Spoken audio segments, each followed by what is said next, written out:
Welcome into Candlestick Chronicles, a 49ers podcast on the Blue Wire Podcast Network. I'm Kyle Madson. I write about the 49ers over at NinersWire.com, part of the USA Today Sports Media Group. Joining me right now, one of the drunkest people at my wedding, Chris Biderman. Hey, man. You got after it. It's not a knock. It's not a knock.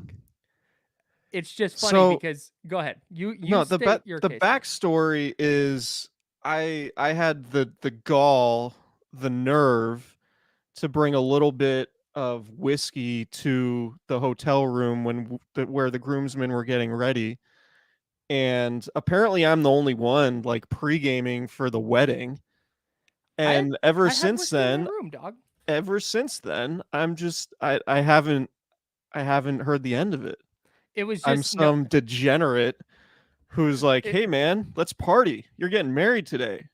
It was funny because we're sponsored by Lamb Chops and Cooperage. We'll get to it in a second. We'll also get to 49ers. It's a bye-week pod though. What the hell do you want from us? So you're welcome for the free content. No, so I didn't want to be, because I'd seen a bunch of like reels and TikToks and stuff of guys being just hammered at the altar. And Sure. I didn't want that. And so I know how I get. If I have one or two, it's like, yeah, hey, pour up, I'm fine. We saw how you got during the reception. Thank you. That's what I was worried about. So it's funny. I had a drink at breakfast, and then while we were getting ready, I had a little whiskey ginger ale, and then we get to the venue, and you disappear for 2 minutes and come back with hands full of shots of whiskey, and you're like, "Let's go, boys." It was great. I mean, I had a great time. It loosened me up. It was really needed. It's just I'm gonna make a bit out of it. Yeah, you made me a groomsman, and it's my duty as a groomsman to make sure the vibes are high, and that's all I was trying to do. And you did a great job. Thank you. But I'm gonna make fun of it. That's because fine. It was a funny thing to me. Ironically enough, we're in the wedding planning stages, and I know how staunch you were about having a full open bar at yours. Mm-hmm. And I think we're leaning a different direction. Sadly, I think Spoiler. we're going beer and wine, but 2 signature cocktails, not full open bar. That's honestly, do what you want. It's your wedding. Have a great time. I've found that the beer wine signature cocktail move is A+. It just takes the guesswork out of it. It takes like, here, have this or have nothing. You'd be surprised at how many wedding venues. Hope I'm invited. Yeah, TBD. You'd be surprised at how many wedding venues don't want to do full open bar. And it's, I think too many people act a certain way at the end of the night, so they're just trying to make they act like they're not trying to have people with trash bags in their lap driving home, anything like that. God, can you imagine? Not driving home, but in the past, somebody just gets in the car and just vomits as soon as the car moves. That'd be so embarrassing. Imagine. Yeah, I couldn't even contemplate that. I couldn't even remember. I mean, imagine that. Lamb Chops, sglambchops.com. That's who we're sponsored by, the official clothing brand of Candlestick Chronicles. sglambchops.com. That's the website.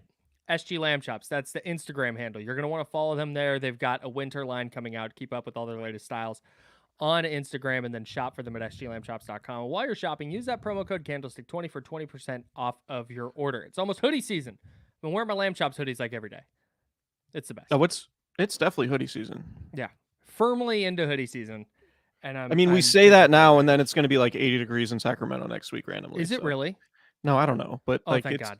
It feels like whenever we get like, oh, it's hoodie season, then we'll just have like a randomly hot day where you're like, why is it this warm? Yeah, but it's fine. We got Lamb Chops clothing for all weather, so it's really exactly. Just load up your closet. Load up the closet, and you're ready for anything. And do so at sglambchops.com. We're also sponsored by Cooperage Brewing. CooperageBrewing.com is the website. We always focus on the website and ordering a case of beer and getting it shipped and all that. Which you can. You can go on the website. You can order a case. They'll send it to your door next day shipping. if you're 21 or over and in the state of California. It's great. I don't feel like we emphasize enough how dope the actual brewery is, though. It's Yeah, I would agree. it's just such a great spot. It's not in a crowded area. It's secluded a little bit from the main like road, and you get in there and then there's music. The vibes are high. There's always a great food truck. Indoor seating, outdoor seating. It's very spacious. You're not like crowded in all next to people. It's a really, really high quality spot to hang out. So visit the They brewery are when you're in Santa Rosa or in that area. so November 18th, uh, at Cooperage, they have a Coop on Ice event, and they're actually going to have an ice rink there from 3 to 6. So, um, We they're gonna pulling have up? face painting, fresh food from Cousin's Maine Lobster and Shorty's O Donuts. Oh, Um, Blades of Glory is gonna play in accordance with the they're gonna incredible. have movie night in accordance with the ice rink. So yeah, check out Cooperage. To your point, when they do these special events, obviously our annual Candlestick Chronicles live show at Cooperage is amazing. But they do a bunch of other stuff, and so check them out on Instagram, Cooperage Brewing on Instagram, and yeah, man, go ice skating outdoors in Santa Rosa. As I somebody might from Santa Rosa, I've never seen outdoor ice skating there, so that's pretty dope. I might pull up. I don't know if I'll ice skate, but I might pull up and drink some beer. There are All right. worse ideas, man. Cooperage Brewing, CooperageBrewing.com. We're 7 minutes into this. We're not talking about football yet. Let's do that. It's the bye week, which means it is time for the Candies. That is our annual awards show where we give out awards for things like best play, rookie of the year, but by year we mean first half, defensive player of the year, offensive player of the year, disappointment of the year, and team MVP, plus some other little fun awards that Chris and I have come up with. So that's what we're going to do today in lieu of a game preview because the 49ers do not play this weekend. And I don't know if there's a team in the league that needed a bye more than the 49ers did. Just with Trent Williams banged up. Oh, and Deebo Samuel said on Up and Adams, which is the FanDuel show, the FanDuel TV show with Kay Adams. She asked him if where he's at health wise, and he says I'm ready to go. So it sounds like Deebo Samuel will be back after the bye week as planned. So that's good news. They've traded for Chase Young. So the Niners are going to look a little different in Week 10 than they did in Week 8, and I think that's because the bye came at the right time. It's kind of funny. Like last year, you remember they had their 2-game losing streak in that really terrible game against the Chiefs, and then it was like, oh, then they had the Rams next week, and the Rams had always been sort of the get right team. Mm-hmm. Right, and sort of that moment that like spurred the turnaround, like whenever they would see the Rams blue and gold, it would just like the switch would flip. Mm-hmm. Maybe the bye week, like lose 3 games in a row, including one at home. You lose to 2 sub 500 teams on the road before that. Maybe the bye week is really what flips the switch for these guys, and or if not, like maybe they just have real issues. But given what we know about this team and given how they've responded to situations like this before, I'm kind of expecting them to come out and at least play really well in Jacksonville. I don't know if they'll win necessarily because Jacksonville is also really good, but I don't think it's going to be the same type of game that we've watched the last 3 weeks. That's just a guess. If it is, if they have the same issues getting to the quarterback that they had before the bye, and this time it's with Chase Young, I'm gonna have some very real questions about what the hell they're doing defensively. Yeah, Steve Wilkes might. I don't know. We'll see. But that's a hypothetical at this point. He might be what? Leave Wilkes if they stink again on defense. Yeah, not your best. I mean, I don't hate it. I just, you set the bar pretty high with your puns sometimes. None of them are my best. That's fair. They're all bad. That's all fair. right. Let's dive into these. The second annual second annual Third? Candies. Third? I feel like they're the third annual Candies. Let's call it the third annual Candies. And it's going to start with the best play of the season. So last year it felt like there were several nominees. But this year it's really hard to find plays that jump out for me because typically they come in a win, and typically it's some play that sparked like a close win, but they've not had any close wins this year. They've had a couple of close losses. and a bunch of blowout wins. So and a blowout loss. So the play that jumped out to me was the Christian McCaffrey long touchdown run. I think it was 65-yard touchdown run against Pittsburgh, where he started left and then spun off of his blocker, and at the same time made a defender miss, and then went 65 yards and got that huge block downfield from Brandon Ayuk, where he flattened a cornerback. That to me was just peak 49ers offense. And it's the play that when I think of the play of the year for the 49ers, that's the one that jumps out for me. I had the same one. I don't know if there's like a second option.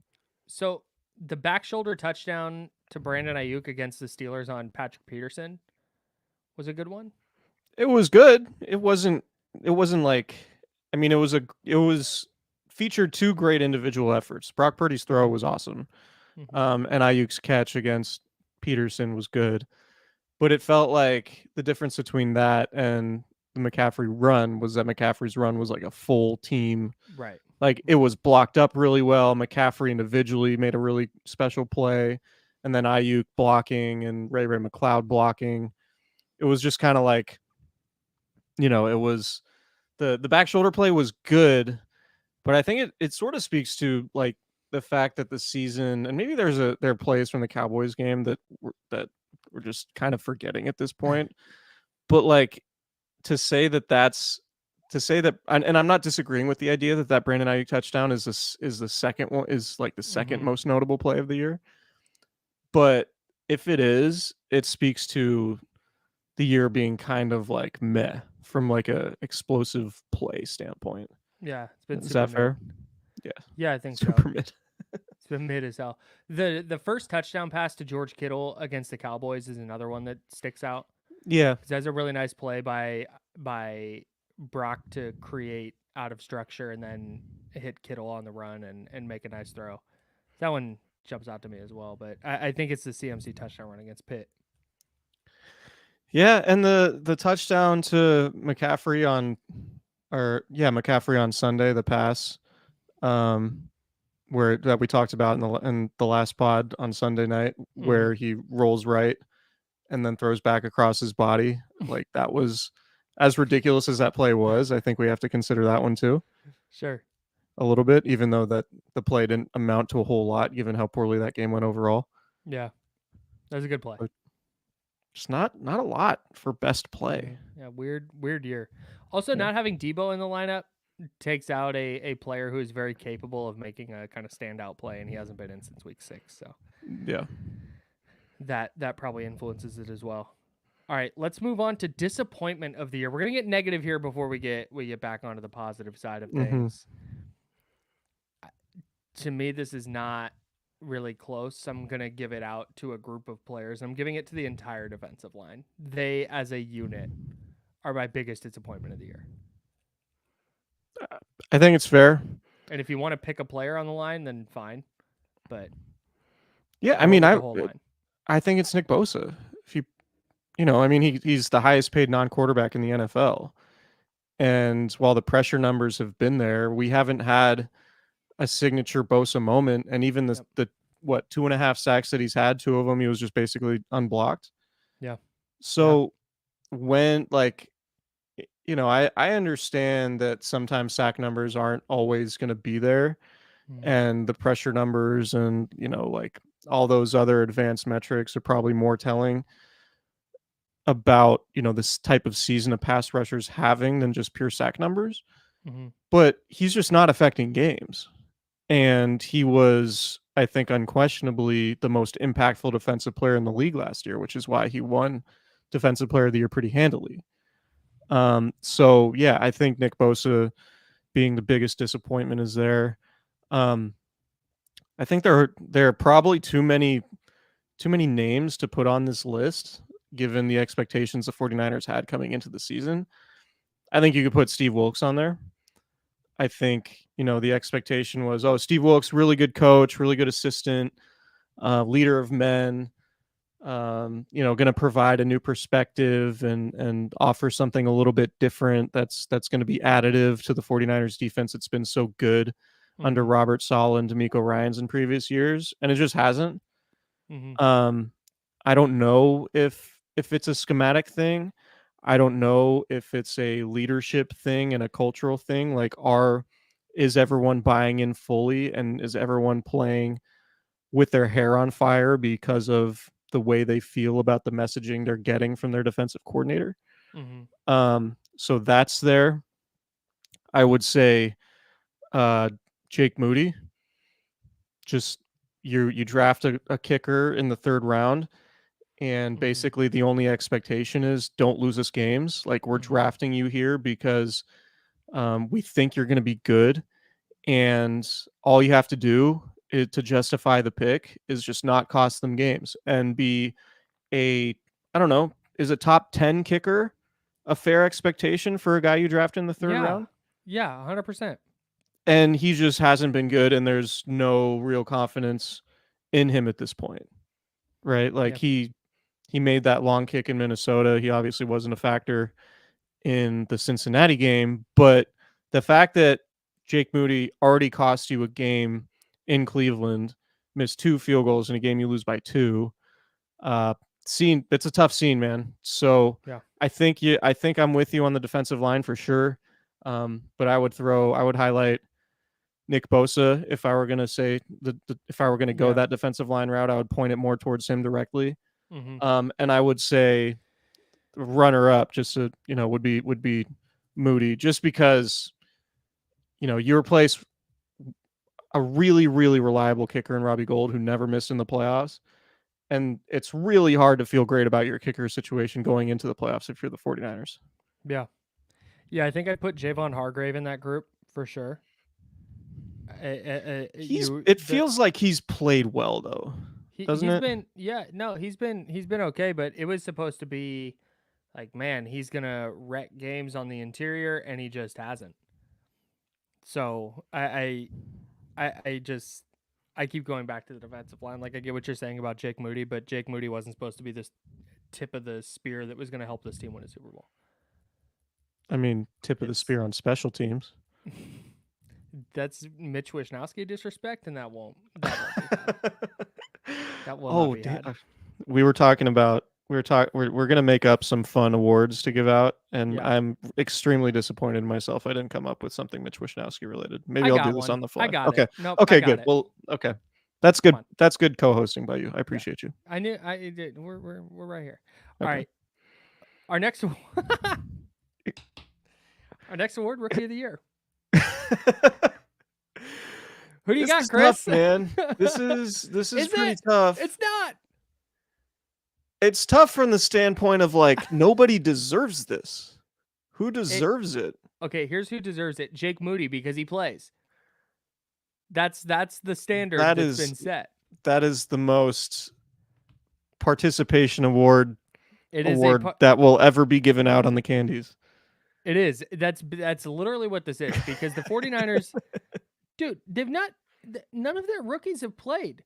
They traded up to draft Jair Brown. He's done nothing. Yeah, I They mean, he's a drafted backup. Jake He's a Moody. special teamer. Yeah, right. So he hasn't had an impact yet. I think he will eventually. But this year, which is what we're doing, the first half of this year, he's not done anything. Then it's Jake Moody, and then it's, oh my god. Daryl Luter, Robert No, Beal, no, tight Cam end. Latu. Cam Latu, thank you.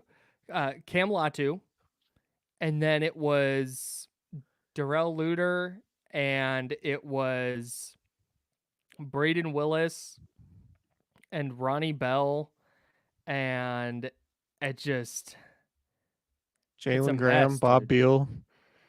D Winters. Yeah, I mean, I don't know that they've necessarily been, like, losing games this year because of their rookie class, but they haven't gotten any contributions from their rookie class. Yeah. Um, I think in large part because they have a really veteran laden roster.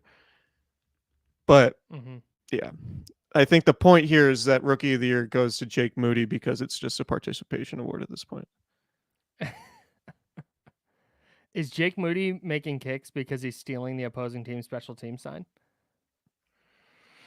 We can't rule it out. Many are saying. We can't rule it out given, given his experience in college. It's not like they needed the rookie class to be awesome, but they could use help at tight end, and they're not getting. They could use help at corner. They're not getting anything. Neither linebacker that they used to pick on is contributing outside of D Winters playing some special teams. Jalen Graham's a healthy scratch. Ronnie Bell can't even get on the field when Deebo Samuel is out. So I don't really know what the purpose of any of their picks were in this year's draft except to fill roster spots. Yeah, I mean, I think these guys just haven't played enough to really make any significant judgments, but yeah, I mean, they don't have. There's nobody that they drafted who's like a certified ass kicker like Who do you George feel Kittle great was in about? 2017. Who do you feel great about next year? Who do I feel great about? I don't know if I feel great about any of them, but I do feel pretty good about Jair Brown. Yeah, I do too. I do too. And it wasn't the expectation wasn't that he was going to play, which makes it's fine. I'm just waiting on the second year leap from Jake Moody before I make any judgments. Sure, Jake Moody's the rookie of the year. not a finished product. Also, I'm going to use this time to point out that John Lynch got asked in his press conference on Wednesday about the players who are on injured lists. So that's Cam Latu, the rookie, Darrell Luter, who's on PUP. No, not Cam Latu. I'm sorry. He's done for the year. But Darrell Luter, who's on PUP. And then Samuel Womack, who went on IR. And Danny Gray, who went on IR. And Robert Beal. Thank you. That's what I was trying to think of when I said Cam Latu. And John Lynch more or less answered, don't know. They're just, we got to decide if we're going to open practice windows or not. And that to me says a lot about where they stand on guys like Danny Gray and Robert Beal and Darrell Luter for this year. Yeah, we'll talk about a couple of those guys in an award coming up. Excellent. Can't wait. Spoiler alert. Now's a good time for a break if we want to break. Sure, let's take a break. We'll pause for a second and a half on YouTube so Tyler can throw in an ad for the podcast version. Yeah, we're gonna go heavy into the second half here. Here we go. Yeah. And we're back. All right. Defensive player of the year half. That was a great break. I feel so refreshed. Me too. I've got some water in me. I got some orange slices. I'm ready to go. All right. Defensive player of the year of the first half. The candy goes for me to Fred Warner. Yeah, I think that's going to be unanimous here. I don't think there's really a second option. Great. We did It's the Mike Brown of 2023 Defensive Player of the Year Candies. I bet he'd be so thrilled about that. Yeah. Did you know Talanoa Hufanga and De'Aaron Fox are friends? Yeah.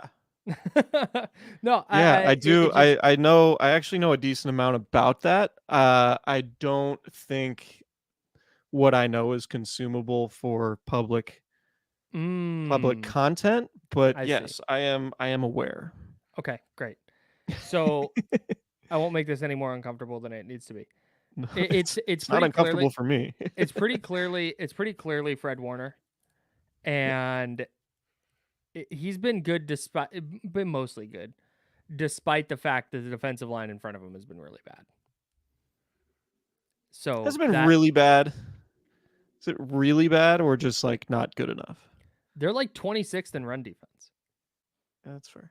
They can't stop the run at all, and that's what's going to affect Fred Warner significantly.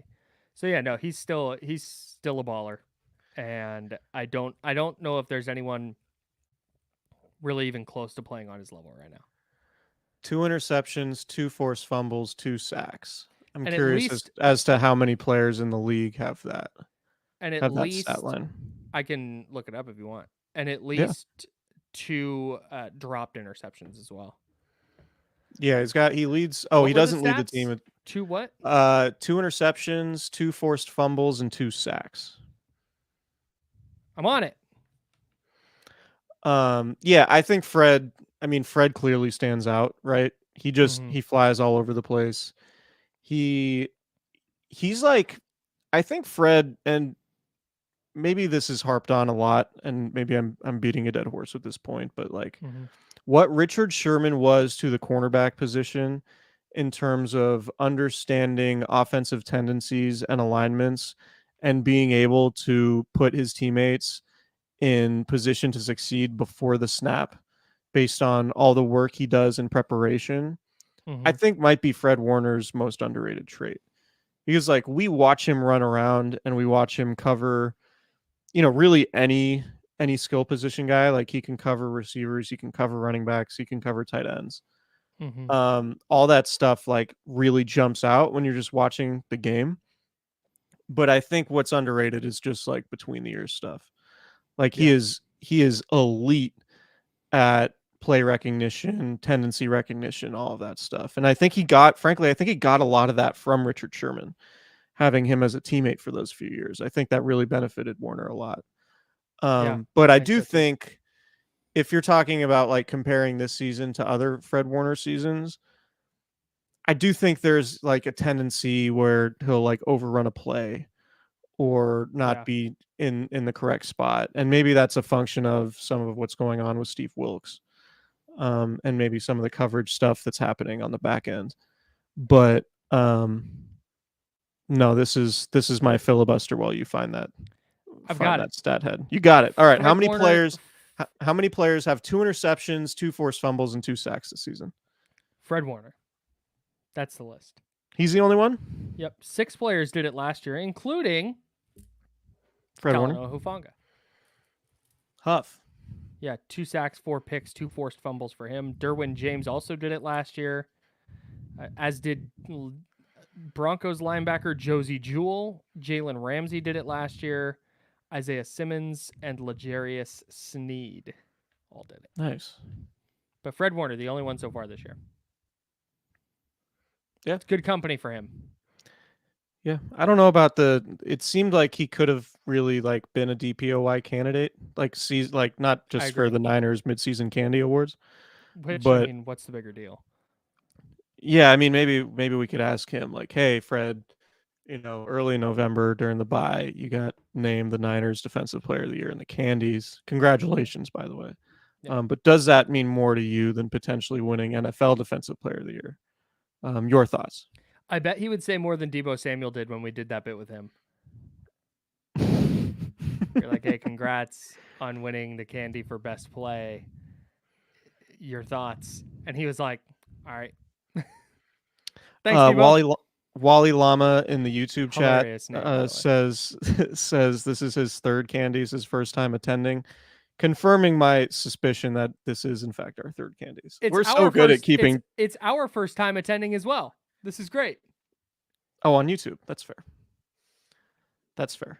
But yeah, we're really good at like keeping track of old shows and old bits. We just really dude, we've done almost 550 of these bad boys. I don't Yeah, that's true. We gotta blow it out for the 600 show, by the way.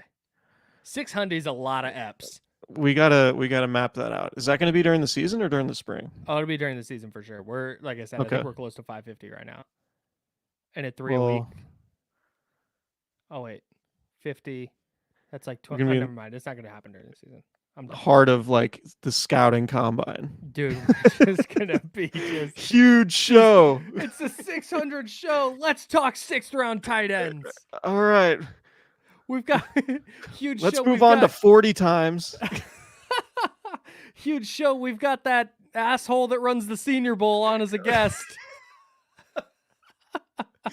All right, we're talking 10-yard splits after the break. What's his name? Jim Nagy? Yes. My man loves the Senior Bowl, and shout out to him. God Yes, bless him. He's grown the hell out of that event. He really, really loves the Senior Bowl. The Reese's Senior Bowl. Excuse me. Indubitably. Yeah. All right. My favorite thing is anytime any NFL player who attended the Senior Bowl fucking sneezes, Jim Nagy's like, Senior Bowl attendee, bang, graphic. Thanks, Jim. Got it. Hey, man, it's all marketing. And he does, like I said, he does a great job. I'm just going to make fun of it. And he's going to get his money, and that's dope for him. All right. He's the winner in this situation. My podcast has almost 550 episodes in though, so It would just be a really phenomenal bit if we did like a blowout episode 600 extravaganza, and it's like a week after the combine, in like the most dead portion of the NFL calendar. and just get just every unknown draft analyst in to celebrate with us. Yeah, It's yeah, like, do you have a mock draft? You're invited. for sure. All right. Offensive player of the year. I went with Brock Purdy. Oh wow, you zagged. I did. And I Okay, zagged for a reason that I will explain later on. But so for we don't me, agree with every pick on in this episode. kinda. Okay.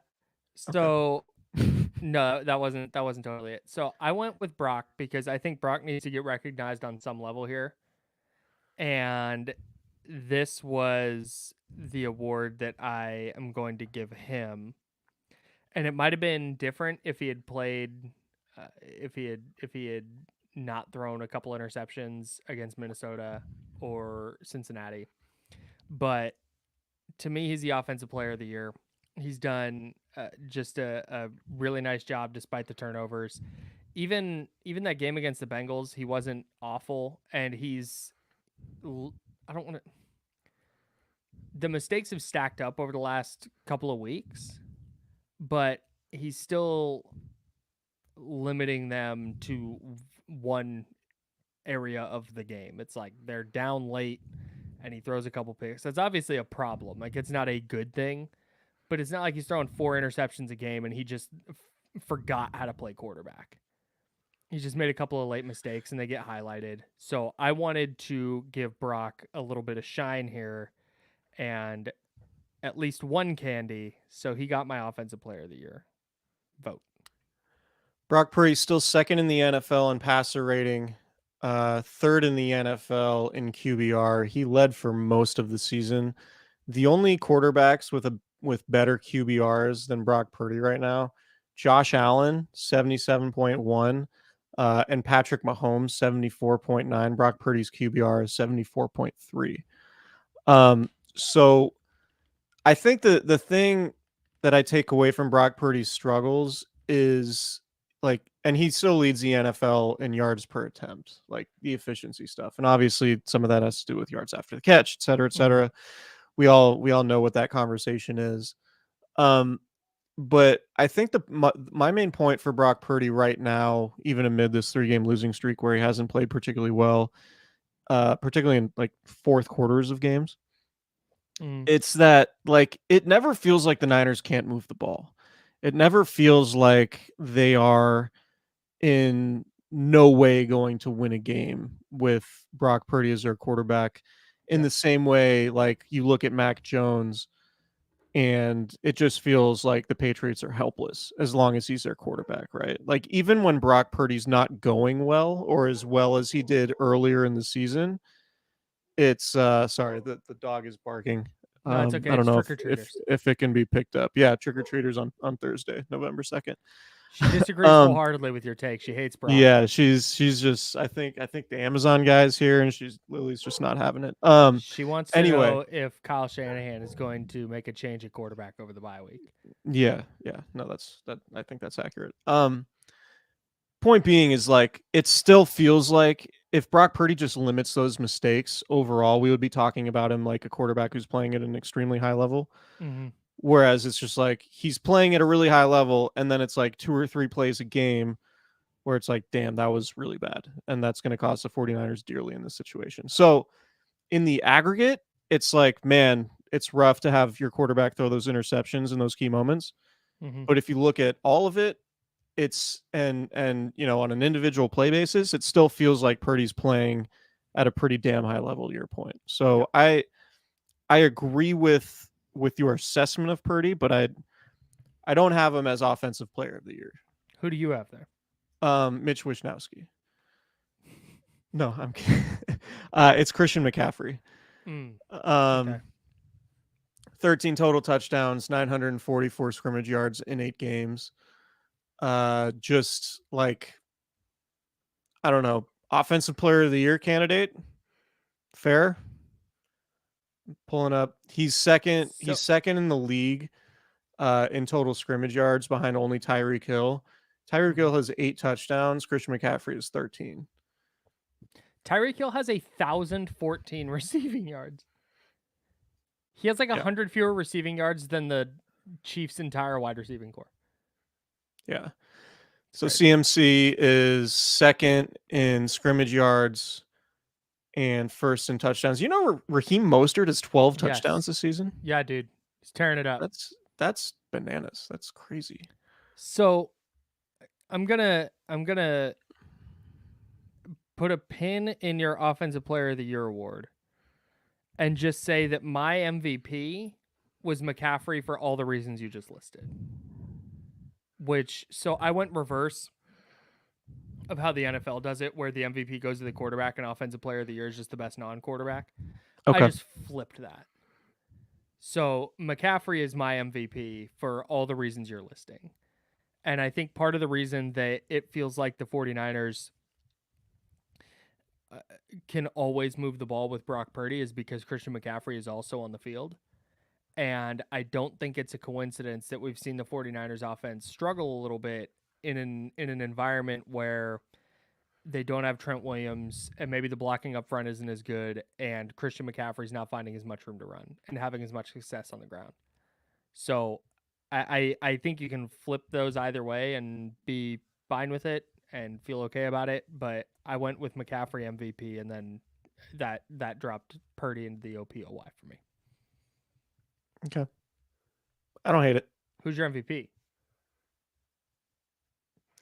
Can I do 2 Mitch Wishnowsky bits in a row? Sure. Is that Here we overkill? go. No, let's set it up right now. 3, 2, 1. Okay, so who's your MVP then? Listen, this is a guy that not many people are talking about, but you turn on the tape and he just keeps producing week after week, no matter what's happening around him. And I feel like this guy's just really carrying the 49ers. And he brought a chip into a chip on his shoulder into the season. Mm-hmm. And you know, you heard all the discussion about how hard he worked in the offseason, and how much he was training. He was obviously in the best shape of his life in training camp. And I think we're really starting to see the fruits of all that labor for Mitch Wishnowsky, Yeah. who's second in the Good pick. NFL in punts pinned as a percentage inside the opponent's 20-yard line. Meanwhile, you know, he's second in the league. The guy Logan Cole for Jacksonville, who we're going to see in a couple Sundays, first in the league at 62.5%. The The matchup thing is nobody's talking about. The thing is with Logan Cook that I think people are overrating. Or not looking into enough, I should say. I mean, Logan Cook, obviously an overrated punter. I think that goes without saying. But the real punting king in that game is going to be Mitch Wishnowsky. Logan Cook has a 9.4% touchback percentage on his punts. Okay, So, clown. like, if you're looking at Logan Cook and like, oh, obviously that guy's the best punter in the league. No, screw that. Give me Mitch Wishnowsky 8 days a week. His touchback percentage, 4%. What would you rather have? A guy kicking in the end zone on 9.4% of his punts, or a punter who's expertly down getting it inside the 20, inside the 10 at the second highest rate in the league with only a 4% touchback percentage? I'm taking the latter. So yeah, Mitch Wishnowsky. Good bit. MVP. Hey, No, hey, it's do you think there's a joke to be made, and I'm not going to take the time to figure it out right now because it's a Jaguars punter, but there's a joke about too many cooks in the kickin' that I'm going to figure out by week 10. okay. I think it needs workshopping. They had the punter handle kickoffs because there were too many cooks in the kickin' or something. I'll work on it. Yeah. No, the real MVP, or I guess the MVP who's not Mitch Wishnowsky, the non-Mitch Wishnowsky MVP award is Christian McCaffrey. So you just went McCaffrey for OPOY and MVP. I did. You just copped out. I just thought those were the best answers. No, it probably is. I just wanted a different player at OPOY. So real quick, our friend Rory in our YouTube chat, and you can subscribe to our YouTube channel. Just go to YouTube, search Candlestick Chronicles is right there. Subscribe, hit the like button on all of our videos. We'd appreciate the hell out of that. He asked if the Offensive Player of the Year / MVP can be a lineman because Trent Williams has a strong case. I agree for sure. In the NFL sense, no. That will very likely never ever even come close to happening.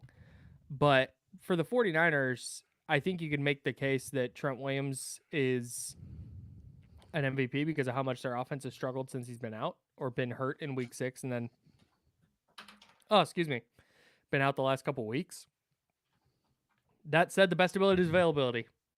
And he was bad in week 6 and he's been out for 2 games. They've only played 8. If you want to have a discussion just purely on value, like who is extremely valued, like just look at the Niners offensive splits with and without Trent Williams. That's it. Particularly in the running game. Yeah. And we've noted, we did a whole long spiel about it in the last pod.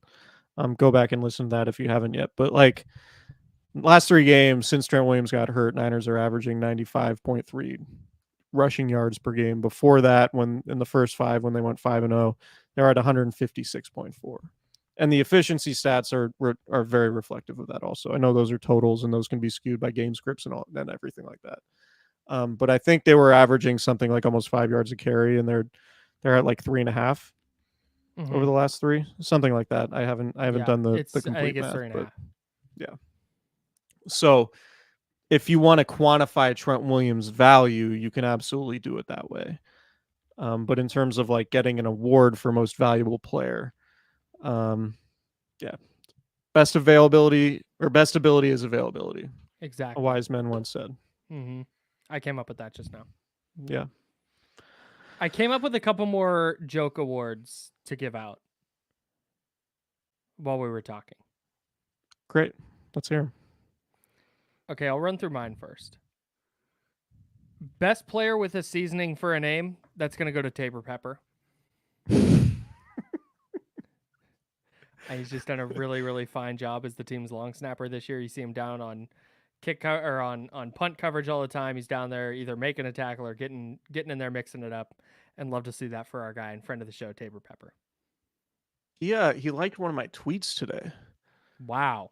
So shout That's out to... big time because you never tweet. I know. Well, I've been really enjoying what's been happening at the University of Michigan football program recently. And Tabor Pepper, of course, Michigan State. So he is all in on being a hater with you. He is with me in our we have shared feelings. Sure. I'm just pulling up the Niners roster in case there's another potential name that is seasoning. But I'm not finding it. Kenny Caraway, speaking of the whole Michigan Ohio State thing, Kenny Caraway of D'Lo and KC on ESPN 1320, Sacramento sports leader. We were talking about college football, and I mentioned that you're an Ohio State guy, and he goes, he's an Ohio State fan. I'm like, no. He went to Ohio State. It's a difference. We don't. In fairness, I've been bleeding scarlet my whole life. I've been bleeding scarlet my whole life. So yeah, you've just been a Buckeye. No. Chris yeah, Buckeye. people are like, oh, you're huge. First of all, anytime I say I went to Ohio State, people are like, oh, the Ohio State. I'm like, sure. Mm-hmm. And like, I'm the asshole because I went to the school, but it's everyone else who's saying it. Like, TLSU, if you didn't baby. go to, I think that's one of the funniest things about the Ohio State thing is like, I know other Ohio State people, they're not super into like oh yeah, I went to the Ohio State. Like people who went to Ohio State don't really do that. I know they do it on like Sunday Night Football intros because that's like what you're supposed to do. Right. But like Ohio State alums are just like, yeah, I went to Ohio State. And it's everybody else who didn't go, who meets Ohio State people who go, oh, the Ohio State? And it's like, all right, sure. Yeah, it's Ohio State fans who are just talking shit. Right. Yeah. All right. Right. So yeah, best player with a seasoning for a name, Tabor Pepper. Takes that candy home. Yeah, I don't I can't find any other possibilities. That's good on you. No I have no Rosemary's. I have this is a shared award that's going to 2 guys who I think have earned it maybe almost equally. I mean, we could argue about that, but it's can you get on the Active 46 award? Ooh. And I'm sure Ty Davis Price and Danny Gray are thrilled to be co-recipients of this one. I know TDP has been active a little bit more this year because of injury to other running backs, but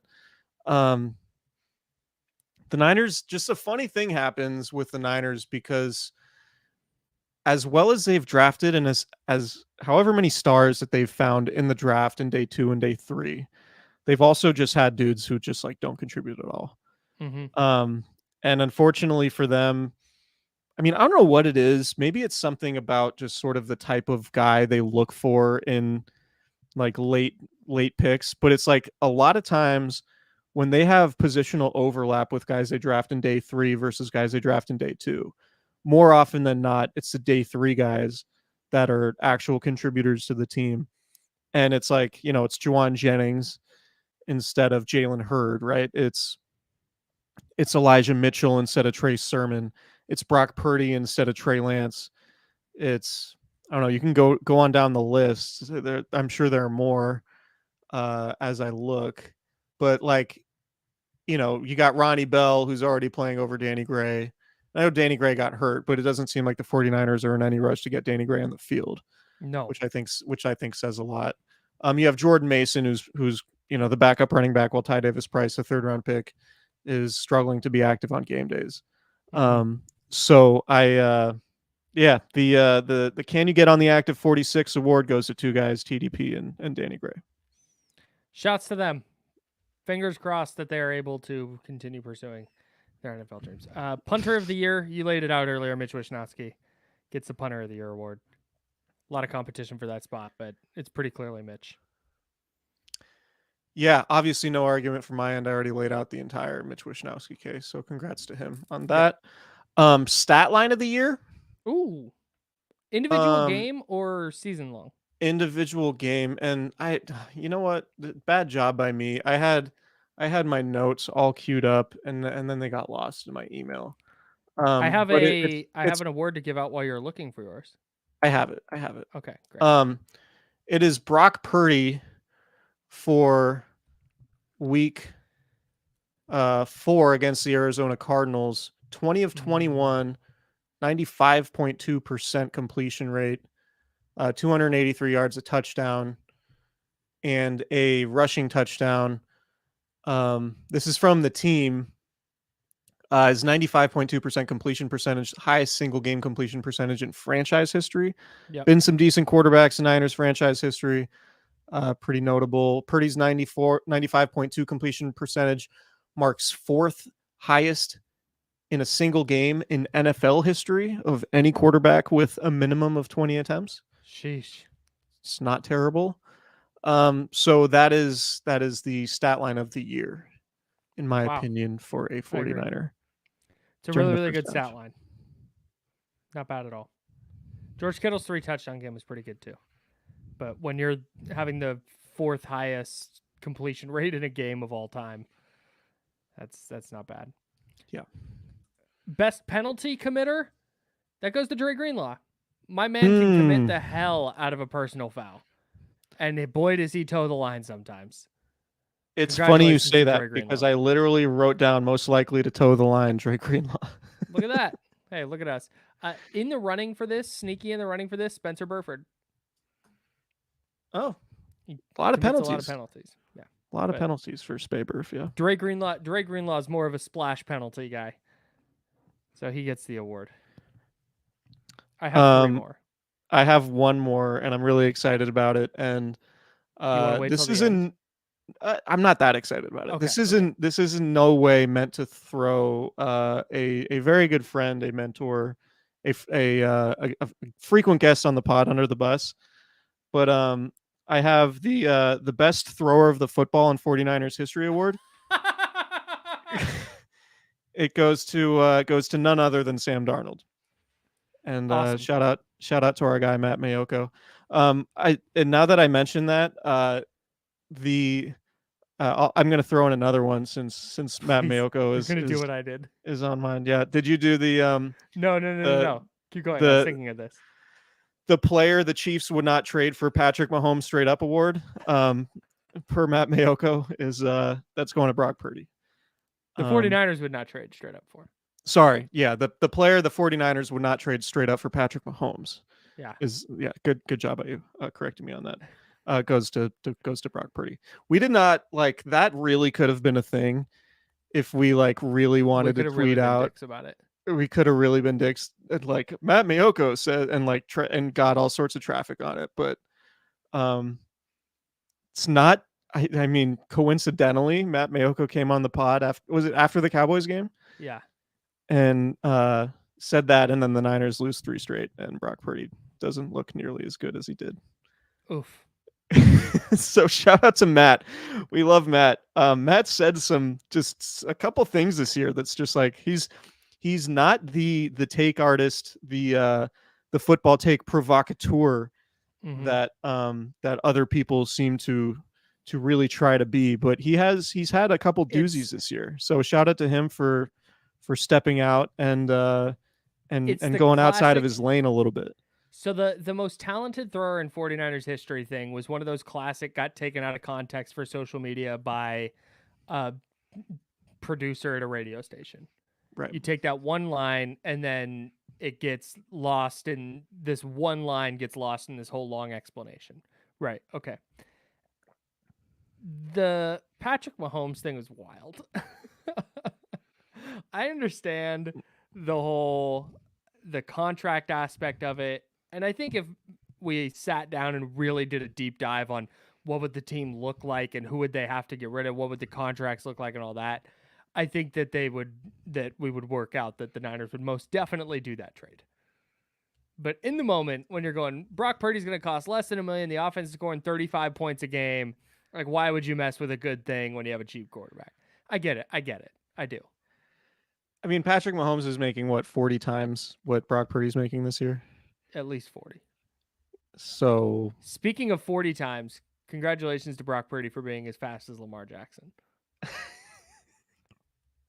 It was great news coming out of Sunday. It was just how explosive he was.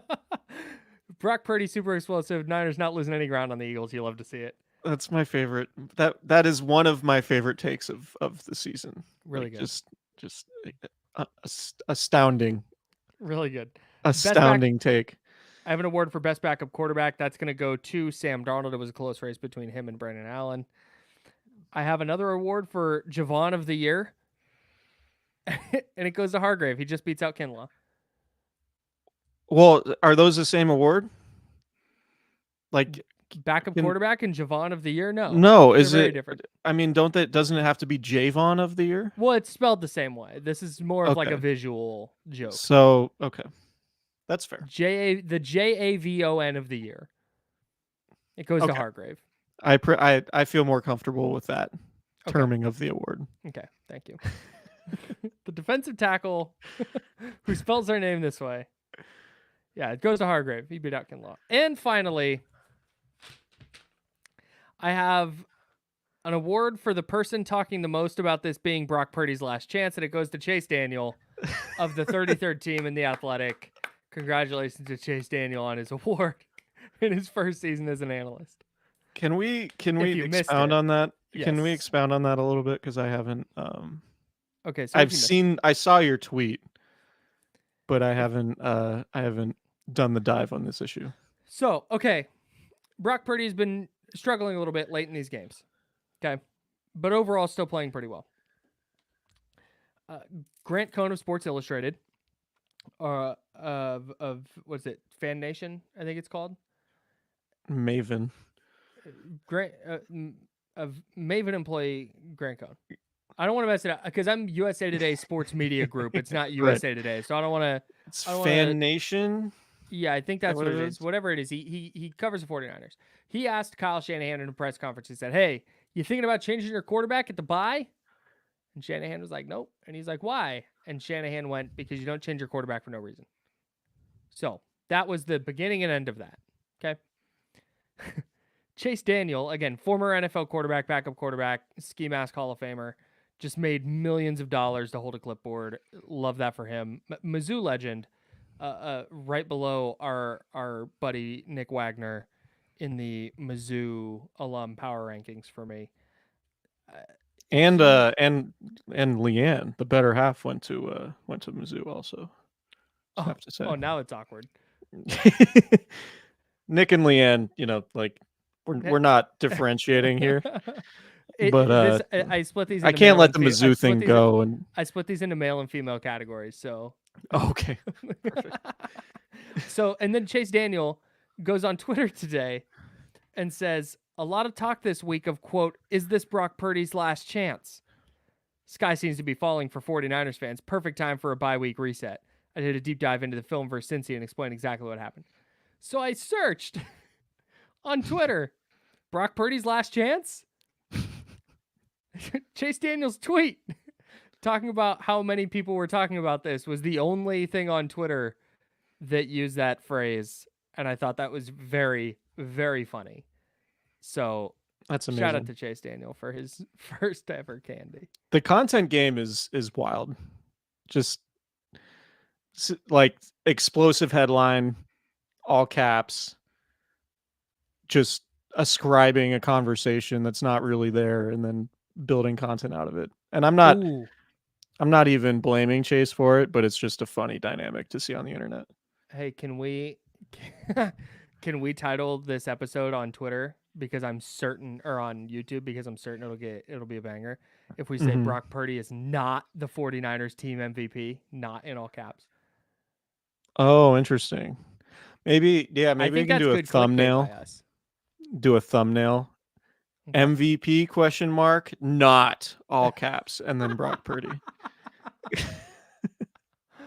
Oh, that's great.